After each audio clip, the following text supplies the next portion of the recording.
Hey everyone.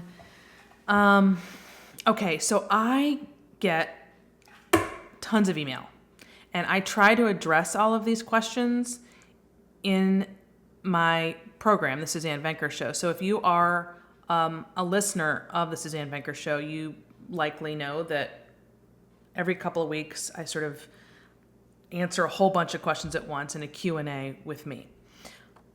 But it's not really enough. So I decided that with this email that I get, rather than just answer the person directly, why not answer it publicly so anybody else who's in the same boat can hear it. So you might hear from me more often via YouTube with these emails. This is from a man named Wayne. Hi, Suzanne. I love your podcast. But as a man in a public position, I have to be very careful what I say against feminism or I get labeled a chauvinist. Then he gives me his background. He's married, very successful traditional relationship, married 16 years. We both come from intact families. We have 2 kids, a 12-year-old boy and a 10-year-old girl. My question is, how do I influence my 10-year-old girl to see that being a wife and mother is a legitimate life plan? She's growing up in a healthy traditional family, so I've assumed that would be her default, but she has always spoken about her future in regards to a career. It strikes me, then he describes that the interests that she has are in caregiving professions.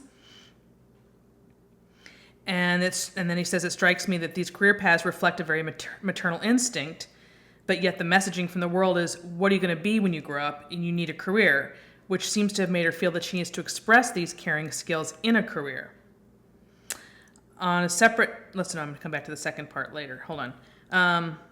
Okay, so a little bit of missing information in that, sit down and have a conversation with her. What are your goals? What do you want? What do you really, really want? Like, forget about what your mom and I want. Forget about what the culture tells you should want. What do you want? Because at the end of the day, that's really what all of these conversations comes down to is, what do you want and how are you going to get there? So I don't want to make any assumptions about your daughter, but see if you can find out whether it's true that she is pursuing that path because she thinks she has to, when what she really wants to be is a wife and mother. And if that is the case, then help to explain that she can go that route, that's legitimate, path to take, even if the people around her aren't. Or find out if she legitimately wants a career in these other areas that just happen to be caregiving professions, in which case then you simply talk through what that will look like for the long term. In other words, if she wants to be married and have a family and pursue this profession that's a caregiving profession, like, for example, I was a teacher once upon a time, so that's a caregiving profession. That's what my daughter's going to do. You talk through how to make all these decisions, how to map it out so that you can have both of these in your life without guilt and stress and without regret, essentially.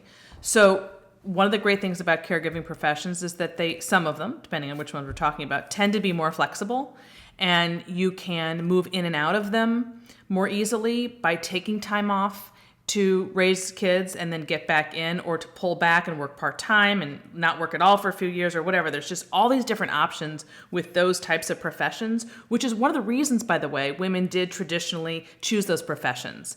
It wasn't because they were oppressed and they had no other options. It was because it worked so well with motherhood. And they still do.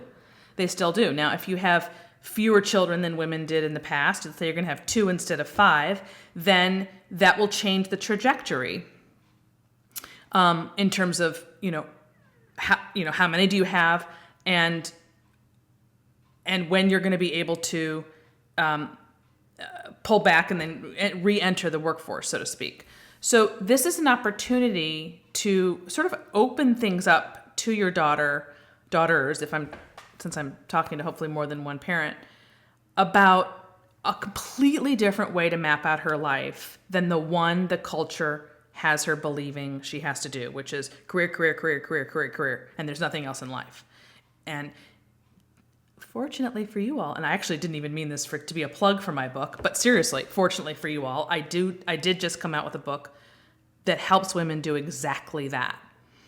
This book, How to Get Hitched and Stay Hitched, is actually less about marriage and more about how to map out a life that incorporates marriage and motherhood into the equation, rather than having this myopic view of your life as being all about your career, and then you're going to kind of fit in the marriage and motherhood thing around that. So you want to flip that, because you're right, Wayne, that's the message that they get from the culture. So it's your job to show them another way. Here's a way to map it out and put marriage and family at the center, assuming that that's her goal, and I will assume that it is.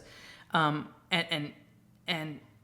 that profession that you're choosing works really well with that in terms of its flexibility, so that you can move in and out of the marketplace as the needs of your families change. Putting the family first. I mean, that's basically it.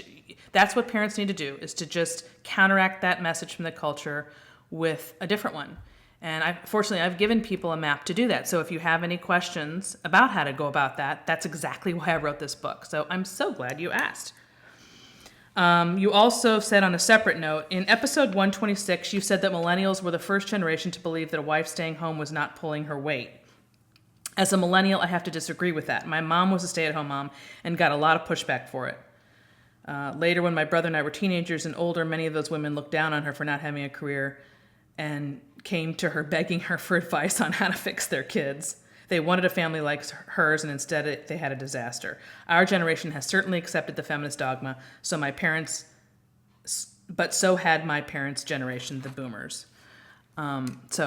You're right. I don't disagree with that. I think my point was more that it had just really begun with the boomer generation. I mean, they're the ones who actually created this whole new narrative. And it's the current generation of millennials who have fully inculcated and embraced that whole concept. For boomers, it was new, and still, it was just like sort of the beginning of the whole thing. And now we're like all in with it. So I think that was really the only point I was making. But thanks for pointing it out, because I don't disagree. Okay, hope that helps. Again, if you're looking for a roadmap that is different from the cultures, you've got it. How to Get Hitched and Stay Hitched, a 12-step program for marriage-minded women. And it's essentially less about marriage per se and more about how to build a life that works. Hope that helps.